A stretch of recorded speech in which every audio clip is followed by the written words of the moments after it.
अरस्तु के अनुकरण सिद्धांत पर बात चल रही है। अरस्तु ने अपने गुरु प्लेटो से ही अनुकरण सिद्धांत का नाम लिया था या अवधारणा ली थी। अनुकरण शब्द अरस्तु को कहां से मिलता है? प्लेटो से। लेकिन प्लेटो ने जिस हीनता के अर्थ में या हूबहू नकल के अर्थ में अनुकरण का अर्थ लिया था, अरस्तु उस प्रकार से अर्थ नहीं लेते। प्लेटो अनुकरण को हूबहू नकल कहते हैं और हीन व्यापार कहते हैं, लेकिन अरस्तु इस बात को स्वीकार नहीं करते। वे कला तत्व के निरूपण में महत्वपूर्ण उपादान के रूप में अनुकरण की व्याख्या करते हैं। अनुकरण का व्यापार अरस्तु के यहाँ पर कला के निरूपण की व्याख्या के लिए आता है। तो अनुकरण सिद्धांत बन जाता है अरस्तु के यहाँ पर। अरस्तु ने अनुकरण की अवधारणा अपने गुरु प्लेटो से ली थी। प्लेटो से ली थी। अरस्तु ने अनुकरण की अवधारणा किससे ली थी? अपने गुरु प्लेटो से। लेकिन जिस प्रकार से प्लेटो ने उसमें हीनता का भाव बताया, उस प्रकार से वे उसे स्वीकार नहीं करते। लेकिन प्लेटो ने अनुकरण को हीन व्यापार बताया। उस रूप में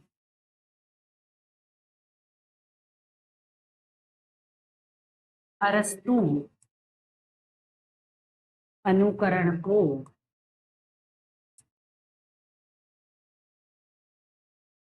स्वीकार नहीं करते। स्वीकार नहीं करते। उस रूप में अरस्तु बिल्कुल स्वीकार नहीं करते। वे क्या कहते हैं? अरस्तु कहते हैं कि कला निरूपण का अनिवार्य उपादान है। जो अनुकरण है वो कला निरूपण का अनिवार्य उपादान है। अरस्तु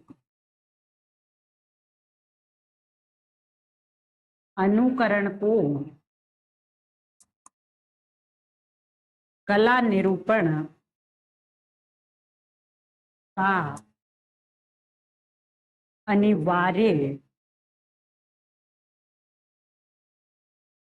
अनिवार्य उपादान।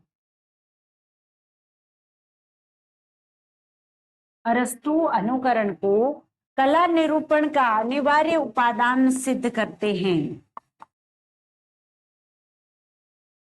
सिद्ध करते हैं। और किस प्रकार से सिद्ध करते हैं? पहले अनुकरण को केवल नकल कहा गया था और उसमें सर्जकत्व या उत्कर्ष का सर्वथा अभाव बताया गया था। इस बात का अरस्तु खंडन कर देते हैं और अनुकरण के बारे में कुछ नई बातों की, नई स्थापनाओं की बात करते हैं, कलात्मकता की बात करते हैं।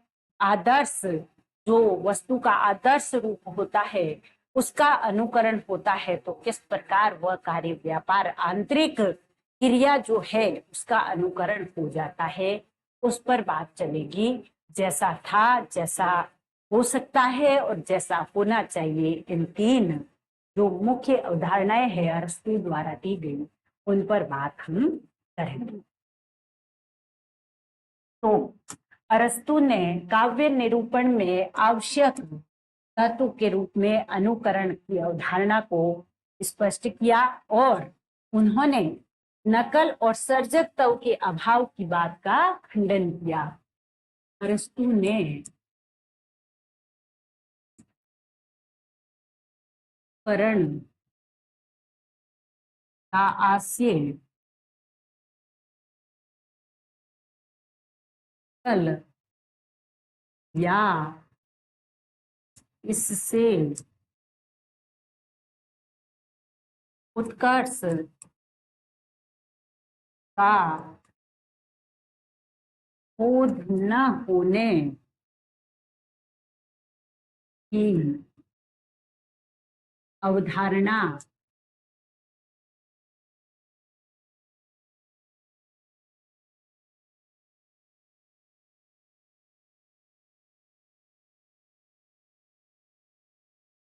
दिया। उत्कर्ष का बोध न होने की अवधारणा का अरस्तु खंडन कर देते हैं, या इसमें उत्कर्ष का अभाव है इस बात का खंडन कर देते हैं। लेकिन वे अनुकर्ता तो मानते ही हैं, अनुकरण का महत्व तो स्थापित करते हैं, लेकिन उसे नकल नहीं बताते। जैसे काव्य शास्त्र के 25वें अध्याय में क्या कहते हैं अरस्तु, काव्य शास्त्र के अध्याय 25 में, अध्याय 25 में कहते हैं, क्या कहते हैं कि कवि जो है चित्रकार या अन्य कलाकार की भांति क्या होता है, क्या करता है, अनुकरण करता है। अनुकर्ता होने के नाते चित्रकार या अन्य कलाकार के समान तीन वस्तुओं में से एक वस्तु का अनुकरण करता है। तो यहाँ पर जैसे वाली धारणा की स्थापना हो रही है कि कवि की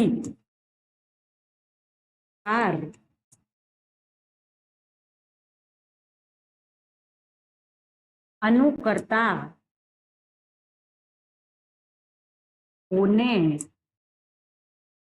के नाते, ये कई बार परीक्षाओं में सीधी परिभाषा आती है, कवि भी अनुकर्ता होने के नाते क्या करता है, चित्रकार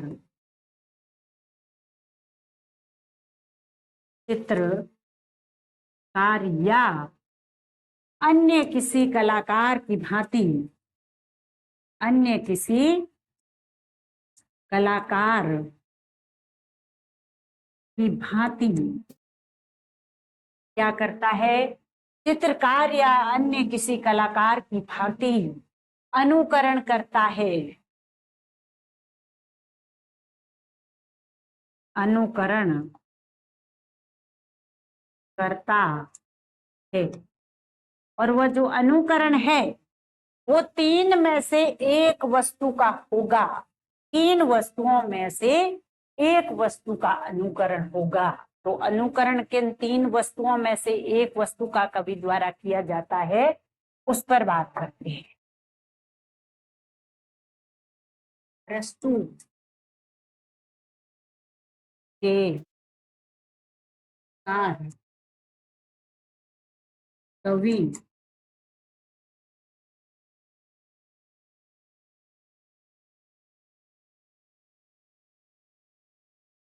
एक वस्तु का करण करता है। अब तीन वस्तुएं कौन सी है उन पर बात कर लेते हैं। तीन कौन सी वस्तुएं हैं?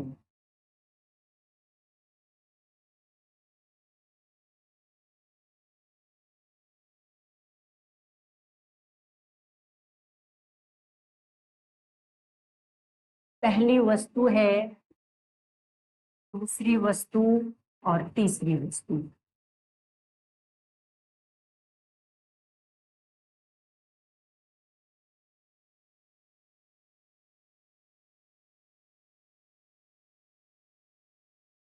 अरस्तु बात करेंगे और तीन वस्तुओं में से अरस्तु कहते हैं कि किसी एक का अनुकरण कलाकार, जिसमें चित्रकार भी हो सकता है, संगीतकार भी हो सकता है, कवि भी हो सकता है, अनुकरण करते हैं।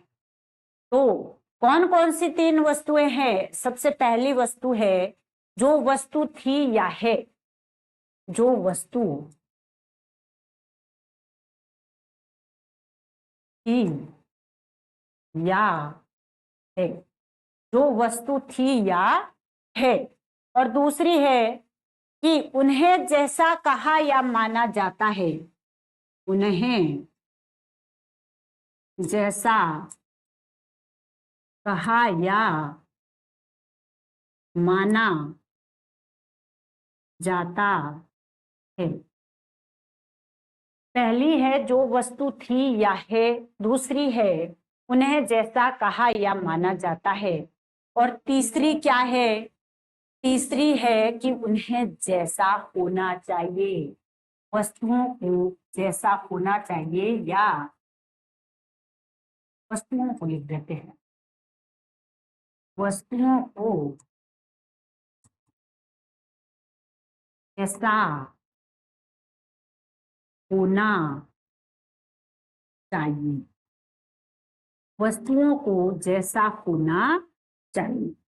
अब तीन अवधारणाएं, जो वस्तु थी, पहली अवधारणा है कि जो वस्तु थी या है, तो इसमें तो सीधी बात है, क्या दिखाई दे रहा है? यथार्थ, वास्तविकता। कैसा स्वरूप है वस्तु का? यथार्थ, यथार्थ रूप का वर्णन। इस रूप का वर्णन होगा, इसमें यथार्थ रूप का वर्णन होगा। और उन्हें जैसा कहा या माना जाता है, इसमें कैसा होगा? इसमें जो वर्णन होगा वो होगा लोक धारणा के आधार पर अनुकरण। कैसा होगा? लोक धारणा की ऐसा हो सकता है, संभावना व्यक्त की जाए, संभावना व्यक्त की जाए कि ऐसा हो सकता है, लोक धारणा के अनुसार संभाव्य वर्णन, संभाव्य वर्णन, लोक धारणा के अनुसार संभाव्य वर्णन। ये किसमें आएगा?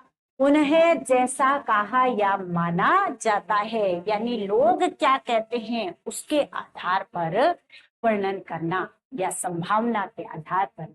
और तीसरा है वस्तुओं को जैसा होना चाहिए, यानी किसी न किसी कल्पना के आधार पर यह निर्धारित करना कि एक धारणा बनाना नए तरीके से कि वस्तु ऐसी होनी चाहिए, जो इसके माध्यम से हो सकता है, केवल और केवल कल्पना के माध्यम से हो सकता है। विशिष्ट रूप से उसके बारे में सोच करके आंतरिक जो योग्यता है वो यहाँ पर प्रकट होती है, जो संसार में है ही नहीं, जो संसार में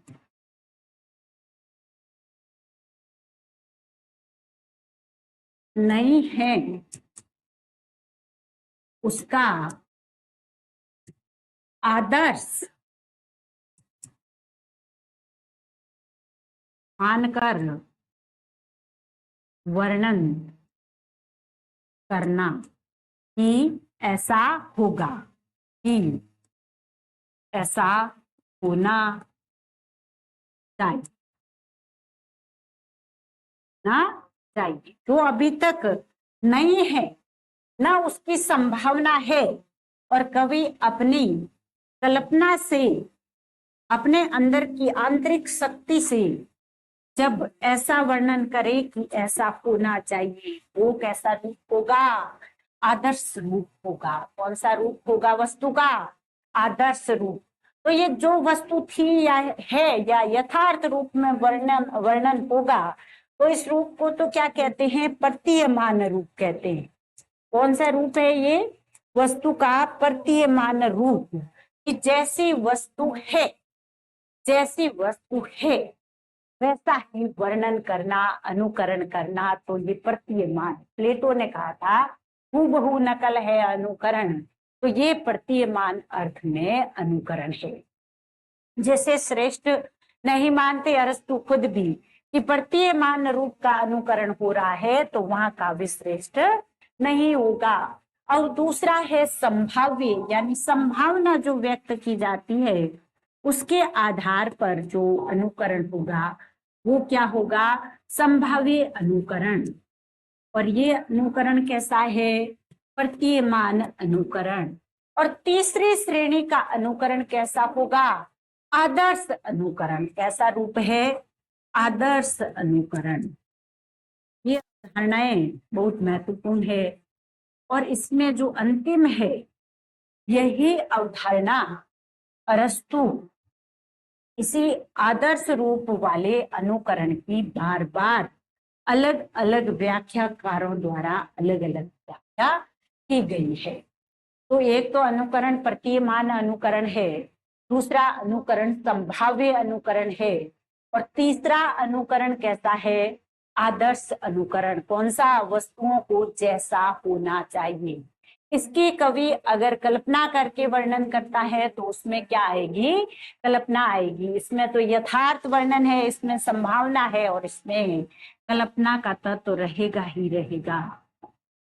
तो कल्पना के द्वारा ही आदर्श की स्थापना की जाए कि समाज ऐसा होना चाहिए, उसके बारे में एक आदर्श की स्थापना की जाए, कवि अपने तरीके से आदर्श प्रस्तुत करे, तो वो रूप होगा वस्तुओं को जैसा होना चाहिए। इस प्रकार से या अरस्तु अपने तरीके से ये तीन वस्तुओं के तीन रूप देते हैं। वस्तुओं के कितने रूप देते हैं, तीन रूप। और उन तीन रूपों में जो ये अंतिम रूप है आदर्शात्मक, इसी में सौंदर्यात्मक अनुकरण की अवधारणा छुपी हुई है। सौंदर्यात्मक अनुकरण। अब सौंदर्यात्मक अनुकरण है वो किससे जुड़ेगा, सीधा आदर्श अनुकरण से जुड़ेगा, आंतरिक भावों से जुड़ेगा। प्रतीयमान अनुकरण में सौंदर्य की आवश्यकता नहीं है, क्योंकि जैसा दिखाई दे रहा है हूबहू उसका वैसा ही वर्णन करना, तो वहां पर सौंदर्यात्मक अनुकरण की इतनी आवश्यकता नहीं है। संभाव्य अनुकरण में कुछ हो सकती है, और सबसे अधिक किसमें होगी, आदर्श अनुकरण में आवश्यकता होगी।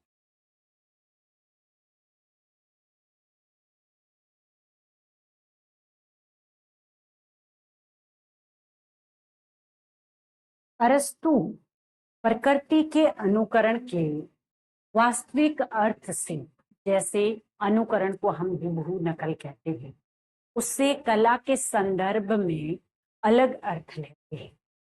और सौंदर्यात्मक अनुकरण जो है उसके तीन मुख्य विषय बताते हैं। उसमें सबसे पहला है चरित्र, दूसरा भाव, और तीसरा है कार्य व्यापार। और यूनान में इन तीनों के पर्याय भी है। जैसे चरित्र को यूनान में क्या कहा जाता है, चरित्र को एथोस कहते हैं। चरित्र को क्या कहते हैं, एथोस। एथोस कहते हैं यूनानी भाषा में चरित्र को। दूसरा है भाव, और तीसरा है कार्य व्यापार। सौंदर्यात्मक अनुकरण जो है, यानी ऐसा अनुकरण जिसमें सौंदर्य निहित हो, हूबहू नकल जो ना हो, जिसमें सौंदर्य निहित हो, ऐसे अनुकरण के तीन विषय मानते हैं अरस्तु। जिसमें पहला है चरित्र, जिसको क्या कहा जाता है, एथोस। और दूसरा है भाव, जिसे पाथोस कहते हैं, पाथोस। दूसरा भाव है जिसे पाथोस कहा जाता है यूनान में। और तीसरा है कार्य व्यापार, जिसे एक्शन कहा जाता है अंग्रेजी में, और यूनानी में प्रोक्सिस कहते हैं। यूनानी में क्या कहते हैं, प्रोक्सिस। तो ये तीन जो विषय है ये सौंदर्यात्मक अनुकरण के विषय माने हैं। सौंदर्यात्मक अनुकरण यानी जो अनुकरण सौंदर्यात्मक अनुकरण है, मतलब आंतरिक अनुकरण है, आंतरिक भावों का अनुकरण है। और इस सौंदर्यात्मक अनुकरण के अरस्तु ने ये तीन विषय बताए हैं। तीनों विषयों के बारे में हम अलग अलग बात कर लेते हैं।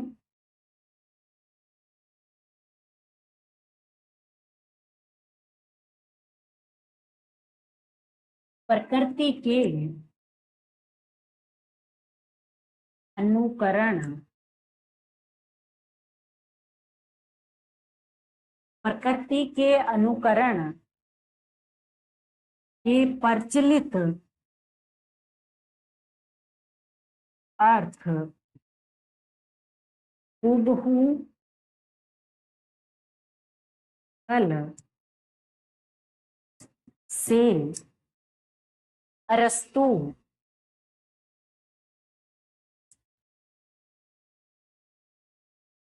इस अनुकरण का कला के संदर्भ में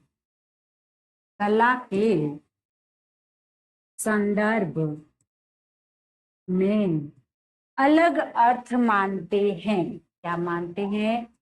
अलग अर्थ मानते हैं। अलग अर्थ क्या मानते हैं? अलग अर्थ मानते हैं।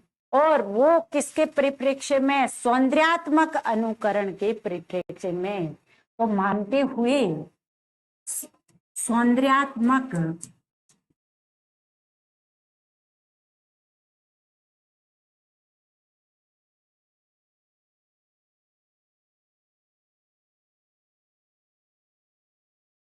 के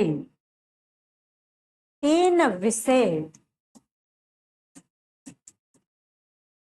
बताते हैं। 3 विषय बताते हैं, जिसमें पहला क्या है? पहला विषय है चरित्र, जिसे यूनानी में क्या कहा जाता है? दूसरा विषय है भाव। तीसरा विषय है कार्य व्यापार। ये व्यापार यूनानी में इसे कहते हैं एथोस। जो चरित्र है इसको यूनानी में क्या कहा जाता है? एथोस। और भाव को कहते हैं पाथोस। भाव को पाथोस कहते हैं। और कार्य व्यापार को कहते हैं प्रोक्सिस। कार्य व्यापार को क्या कहते हैं? प्रोक्सिस। ये यूनानी नाम है, यूनानी भाषा में जो है एथोस, पाथोस, प्रोक्सिस। तो भाव का यूनानी नाम क्या हो गया? पाथोस। कार्य व्यापार का क्या है? प्रोक्सिस। और चरित्र का क्या है? एथोस। और चरित्र में क्या आते हैं? विशिष्ट गुण आते हैं। जैसे त्रासदी का अंकन हो रहा है तो जिस उसमें जो चरित्र है उसमें विशिष्ट नैतिक जो गुण होते हैं वे आते हैं। और उसकी स्थायी चित्तवृत्ति आती है। क्या आती है? स्थायी चित्तवृत्ति आती है, जो संकल्प शक्ति को प्रकट करने का काम करती है। और जो भाव है उसमें अनुभूतियां आती है। भावों में क्या आती है? इसमें स्थायी संकल्प शक्ति, संकल्प शक्ति और नैतिक गुण। और भाव जो है इसमें अस्थायी मनोवृत्ति जो परिवर्तित होती रहती है। अस्थायी अनुभूति या संवेदना जो पक्ष है, यानी जो विभिन्न प्रकार की मनोदशाएं हैं जो हर वक्त परिवर्तित होती रहती है। तो परिवर्तनशील मनोदशाएं इसमें आएगी भाव में, जिसे यूनानी में क्या कहते हैं? पाथोस कहते हैं। और कार्य व्यापार, इसमें अरस्तु वैसे तो बड़े तौर पर तो भाव और चरित्र को भी कार्य व्यापार का हिस्सा बना देते हैं। अनुकरण और कार्य व्यापार पर उनकी बातचीत बहुत अधिक है। लेकिन अगर कार्य व्यापार की बात करें, इसके अर्थ के संदर्भ की बात करें, तो समीचीन जो कार्य है सारे के सारे आंतरिक और बाह्य सारी कार्यों की प्रक्रिया है, कार्य श्रृंखला है, आंतरिक और बाह्य दोनों, वो कार्य श्रृंखला क्या कहलाती है? कार्य व्यापार कहलाती है। आंतरिक मुख्य रूप से आंतरिक है। आंतरिक कार्यों की श्रृंखला जिसमें बाह्य अपने आप निहित हो जाता है, जिसमें बाह्य अपने आप निहित है, निहित है। अब आंतरिक कार्यों की श्रृंखला है, इसी से तो ये कार्य व्यापार जो है इसका इसका जो क्षेत्र है ये बड़ा है। ये भाव और चरित्र को अपनी परिभाषा में समाहित करने की शक्ति रखता है। कार्य व्यापार एक्शन शब्द को अरस्तु ने बहुत अधिक विस्तार से इसके बारे में बात की है।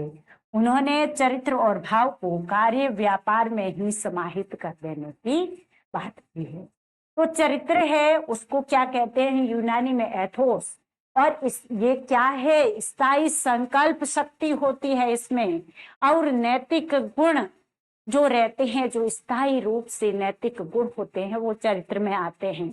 और उसके साथ ही साथ भाव या पाथोस जो है वो क्या है, संवेदनाएं है, हमारे मन में रहने वाले विभिन्न प्रकार के भाव है, हमारी अनुभूतियां है, जो परिवर्तनशील मनोदशाएं जिन्हें कहते हैं या अनुभूतियां कहते हैं, हाँ कहा जाता है।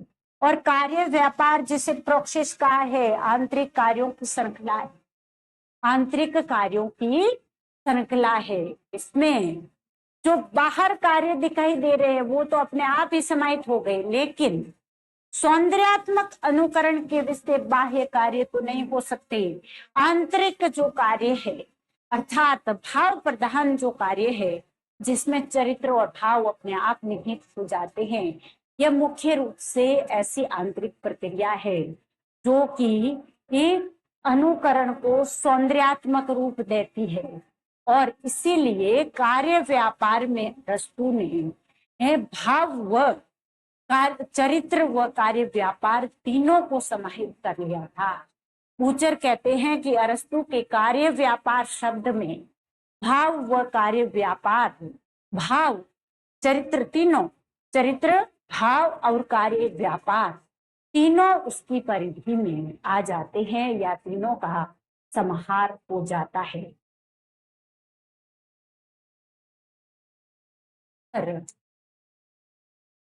का कहना है कि अरस्तु के कार्य व्यापार में, अरस्तु के कार्य व्यापार में चरित्र भाव व कार्य व्यापार, चरित्र भी है, भाव भी है और कार्य व्यापार खुद भी है, तीनों का समाहार होता है, तीनों का समाहार हो जाता है। तो इन तीनों का समाहार हो रहा है तो मनुष्य के सारे क्रियाकलाप, जीवन के सारे क्रियाकलाप अपने आप इसमें समाहित हो जाते हैं। कार्य व्यापार की परिधि में समस्त हमारी जितनी भी क्रियाएं हैं वो सब की सब आ जाती है। मानव की सारी क्रियाएं कार्य व्यापार की परिधि में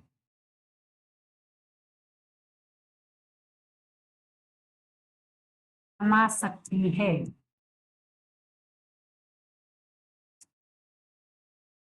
है मानव की सारी क्रियाएं कार्य व्यापार की परिधि में समा सकती। इस प्रकार से अनुकरण के बारे में कुछ बात की। अब हम बात करते हैं कि अनुकरण जो है उस शब्द की अरस्तु खुद ने व्याख्या नहीं की थी, लेकिन जो अरस्तु के बाद के जो नव्य क्लासिक हो गए, रोमांटिक हो गए, विभिन्न व्याख्याकारों ने अलग अलग तरीके से अरस्तु के अनुकरण सिद्धांत की व्याख्या की है। तो उन्होंने किसने क्या कहा उसको प्रश्नोत्तरी में हम देखें।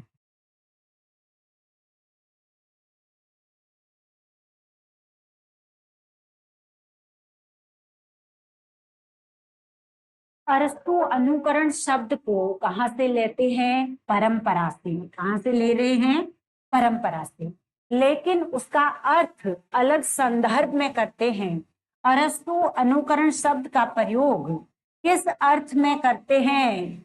इसी बात की व्याख्या करने के लिए अलग अलग युग के लोगों ने अलग अलग दृष्टि से अपनी व्याख्याएं की है। और इसकी व्याख्या इतिहास क्रम में प्रमुख रूप से 3 दृष्टियों में कौन कौन सी है? तो कौन कौन सी है? सबसे पहले है हेरोस वाली नव्य क्लासिकी व्याख्या, दूसरी है रोमांटिक व्याख्या जो बूचर है, और तीसरी है रूपवादी या संरचनावादी व्याख्या। तो इन तीनों के बारे में, तीनों में से कौन सा विद्वान क्या कहता है, इस पर भी बात हो सकती है।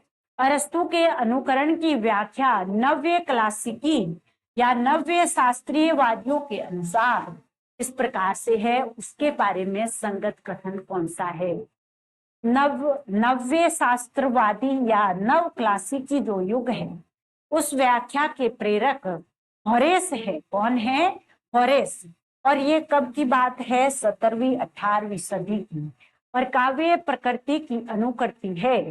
इस वाक्य की व्याख्या करते हुए नव्य शास्त्रवादी व्याख्याकार क्या अर्थ लेते हैं? वे प्रकृति का तो अर्थ लेते हैं नियमों से बंधा हुआ जीवन, और अनुकरण का अर्थ लेते हैं यथावत प्रत्यंकन। यानी हम जो बात कर रहे थे जैसा ही था, उस परिकल्पना को समझना इसलिए आवश्यक है कि हर व्याख्या में हर जगह अरस्तु ने जो जैसा ही था, जैसा हो सकता है और जैसा होना चाहिए वस्तु के बारे में 3 अवधारणाएं दी थी, उन्हीं के आधार पर सारी की सारी व्याख्याएं केंद्रित है। तो अनुकरण का अर्थ इन्होंने क्या लिया? यथावत प्रत्यंकन, या जैसी वस्तुएं थी, जैसी वस्तुएं थी या जैसी वस्तुएं है, हूबहू नकल की बात। इस व्याख्या में मौलिक सृजन का अवकाश नहीं था। मौलिक सृजन का अवकाश था, इस प्रकार से लिखा हुआ होगा तो कथन क्या हो जाएगा? असंगत हो जाएगा। कलाकृति में प्रस्तुत का प्रतीयमान रूप अनुकृत होता है, यथावत नहीं। यानी कलाकृति में प्रस्तुत का प्रतिमान रूप क्या होता है? अनुकृत होता है, यथावत तो हो ही नहीं सकता। यथावत प्रत्यंकन का तात्पर्य इस प्रकार रचना के वस्तुनिष्ठ आधार को, बहुत महत्वपूर्ण बात है कि नव्य क्लासिक व्याख्या में वस्तु का कौन सा आधार, कौन से आधार के महत्व की स्वीकृति दी गई है? तो कौन सा आधार है? वस्तु आधार के महत्व को स्वीकृति मिली है, से अधिक कुछ भी नहीं है। लेकिन वस्तुनिष्ठ आधार तो है। यह व्याख्या रीतिबद्ध काव्य रचना का प्रेरक मंत्र है। बहुत महत्वपूर्ण बात है। रीतिबद्ध काव्य रचना का प्रेरक मंत्र कौन सी व्याख्या है? नव्य शास्त्रीय व्याख्या या नव्य क्लासिक व्याख्या। अगली है अनुकरण सिद्धांत की रोमांटिक व्याख्या के संदर्भ में कौन सा संगत है? तो बूचर क्या करते हैं? बूचर ने अरस्तु के साक्ष्य पर प्रश्न उठाया कि कौन कहता है कि कवि अनुकर्ता है?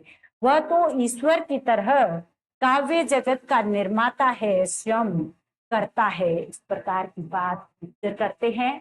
और बूचर के अनुसार अरस्तु का अभिप्राय था सादृश्य विधान अथवा मूल का पुनरुत्पादन। बहुत ही महत्वपूर्ण है, ये पूछी जाती है अक्सर कि ये कथन किसका है? बूचर का। बूचर क्या कहते हैं? बूचर कहते हैं कि सादृश्य विधान अथवा मूल का पुनरुत्पादन। बूचर क्या करते हैं? अरस्तु के अनुकरण के बारे में कहते हैं कि अरस्तु ने मूल के पुनरुत्पादन की बात की है, सांकेतिक उल्लेखन नहीं है। अर्थात मूल जो है उसका पुनर्उत्पादन या पुनर्सर्जन होता है। ये बात बूचर के आधार पर अरस्तु के काव्य शास्त्र के हिंदी अनुवाद की भूमिका में डॉक्टर नकेंद्र ने अरस्तु के मत की रोमांटिक व्याख्या का अनुवाद किया और सभी कथन बिल्कुल संगत। अनुकरण की संगत व्याख्या है रोमांटिक आलोचकों के संदर्भ में। गिलबर्ट मरे क्या कहते हैं? पोएटेस का हम बात पहले कर ही रहे थे कि गिलबर्ट मरे ने पोएटेस का व्युत्पत्ति परक अर्थकर्ता या रचयिता के आधार पर अनुकरण का अर्थ रचना या करण माना था और कवि मात्र अनुकर्ता या मौलिक सृष्टा दोनों के बीच क्या होता है? केवल अनुकर्ता भी नहीं होता और मौलिक सृष्टा भी नहीं होता, वो निर्माता या रचयिता की कोटि में आएगा। किसके अनुसार? गिलबर्ट मरे के अनुसार। और एटकिंस ने अनुकरण को क्या कहा है? सर्जनात्मक दर्शन की क्रिया। शब्दों पर ध्यान देना है। एटकिंस क्या कर रहे हैं? सर्जनात्मक दर्शन कर रहे हैं। और पुनरुत्पादन किसने कहा था? बूचर ने कहा था, अथवा प्रायः पुनः सर्जन का ही दूसरा नाम स्वीकार किया। तो एटकिंस पुनः सर्जन कहते हैं। एटकिंस क्या कहते हैं? या तो कहते हैं सर्जनात्मक दर्शन की क्रिया या फिर वो क्या कहते हैं? पुनः सर्जन कह देते हैं। स्टॉक जेम्स, अब स्टॉक जेम्स क्या कहते हैं? जेम्स आकर के और क्या कह रहे हैं? अरस्तु के काव्य शास्त्र में अनुकरण से अभिप्राय है साहित्य में जीवन का वस्तुपरक अंकन, जिसे हम अपनी भाषा में जीवन का कल्पनात्मक पुनर्निर्माण, इस शब्द पर ध्यान देना है। स्टॉक जेम्स, जेम्स क्या करता है? कल्पनाएं करता है। जेम्स जेम्स जो होते हैं वो क्या करते हैं? कल्पना करके पुनर्निर्माण करते हैं। एक एक शब्द पर ध्यान देना है, उनको पकड़ लेना है। जेम्स के साथ कल्पनात्मक पुनर्निर्माण जोड़ लिया जाए। पुनः सर्जन कौन कर रहा है? एटकिंस।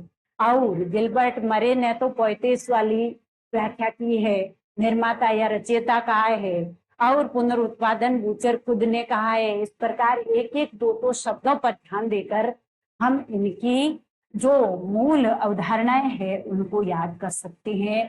कल्पनात्मक पुनर्निर्माण कौन कह रहे हैं? Stock James. जेम्स क्या करते हैं? कल्पनाओं का पुनर्निर्माण करते हैं। बूचर के अनुसार अरस्तु के अनुकरण से क्या अभिप्राय है? कलाकृति मूल वस्तु का पुनरुत्पादन, जैसी वह होती है वैसा नहीं, वरन जैसा वह इंद्रियों को प्रतीत होती है वैसा करती है। कला का संवेदन तत्व ग्रहिणी बुद्धि के प्रति नहीं, वरन भावुकता तथा मन की मूर्ति विधायिनी शक्ति के प्रति होता है। तो मन की मूर्ति विधायिनी शक्ति से जुड़ा हुआ है अनुकरण या जुड़ी हुई है कला। ये व्याख्या कौन करते हैं? बूचर व्याख्या करते हैं अरस्तु के अनुकरण सिद्धांत या सबसे प्रसिद्धि प्राप्त व्याख्याकार भी कौन है? बूचर है। ये सवाल बड़ा ही महत्वपूर्ण है, पीछे वाला जो था अभी, इनको आप अच्छे से याद कर लें।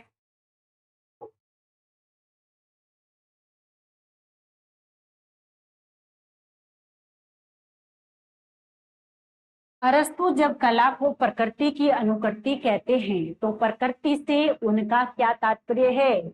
आंतरिक और बाहरी दोनों रूपों से। आंतरिक भी, आंतरिक में क्या आता है? क्रोध है, घृणा है, प्रेम है, सारे के सारे भाव आंतरिक में आते हैं। और बाहरी तो जो बाहरी हमें मूर्त रूप से दिखाई देती है वो। बाह्य या मूर्त का अर्थ क्या है? जो घटित हो चुका, अर्थात पहला वाला प्रतिमान वाला, जैसी थी वह। अर्थात इसका अर्थ क्या हुआ? वस्तु परक अंकन होगा और इसमें ऐन्द्रिक ज्ञान महत्वपूर्ण होगा। ऐन्द्रिक ज्ञान जो इंद्रियों से हम उस ज्ञान को ग्रहण कर सकें, बाहरी ज्ञान। वस्तुएं जैसी होनी चाहिए का अनुकरण होने पर या जैसी वे समझी जाती है, तब अनुकार्य का यह रूप संभावना या आदर्श पर निर्भर होने के कारण कल्पना का विषय होगा। तब वह किसमें आ जाएगा? अमूर्त रूप में होगा। अतः कल्पनापेक्षी है, उस समय अनुकरण कैसा होगा? भाव परक होगा। वस्तु परक तो कौन सा? प्रत्यंकन वाला, वास्तविक जैसी दिख रही है वैसी वस्तु का अनुकरण है तो वस्तुपरक हो जाएगा, और भावों पर आधारित है या अमूर्त है या आदर्श पर निर्भर है तो कैसी है, भावपरक। मूर्त देश व काल की सीमा में परिबद्ध होने के कारण विशिष्ट रहता है, जबकि अमूर्त जो भाव, विचार या कल्पना इन सीमाओं से मुक्त होने के कारण क्या बन जाता है, सामान्य, सार्वभौमिक या सार्वकालिक बन जाता है। यानी मूर्त जो है वह देश व काल की सीमाओं में बद्ध रहता है। मूर्त जो वास्तव में दिखता है, जो वास्तविकता में है, जो दृश्यमान है, वो मूर्त है। तो वो तो देश और काल की सीमाओं में है, लेकिन अमूर्त जो है उसकी कोई देश काल की सीमा नहीं है। हमारे मन में विचार आया तो हम अमेरिका में बैठे हुए किसी व्यक्ति के बारे में भी सोच ले, हमारे मन में विचार आया हम चांद की बात भी सोच ले। भाव अनेक प्रकार के आ सकते हैं, कल्पनाएं हो सकती है, तो इनमें किसी प्रकार के देश व काल की कोई सीमा नहीं होती। तो ये सामान्य या सार्वभौमिक तथ्य या सार्वकालिक तथ्य स्थापित करने में मदद करते। विशिष्ट का सत्य क्या होता है, कोई भी विशिष्ट है, जैसे क्या था, इतिहास विशिष्ट था तो उसका सत्य तो सीमित होता है, लेकिन सामान्य का सत्य क्या है, असीम। इसी की बात ज्यादा हुई है। भव्यतर, असीम क्या होता है, भव्यतर होता है और दार्शनिकता से युक्त होता है। अरस्तु ने आदर्श अनुकरण को दार्शनिक व भव्यतर तो बताया, इसका काव्य के व्रत में कहीं प्रमाण नहीं मिलता, लेकिन संकेत कहाँ मिलता है, जब वे इतिहास व काव्य की तुलना करते हैं। जैसे हमने पहली बात की कि इतिहास में तो केवल जो हो चुकी घटनाएं हैं उन्हीं का वर्णन होता है, काव्य उससे आगे भी जो हो सकता है, जो होना चाहिए पर भी बात कर सकता है, तो उसमें एक कवि की अपनी योग्यता निहित हो जाती है। उसी योग्यता को कल्पना का नाम दिया जा सकता है।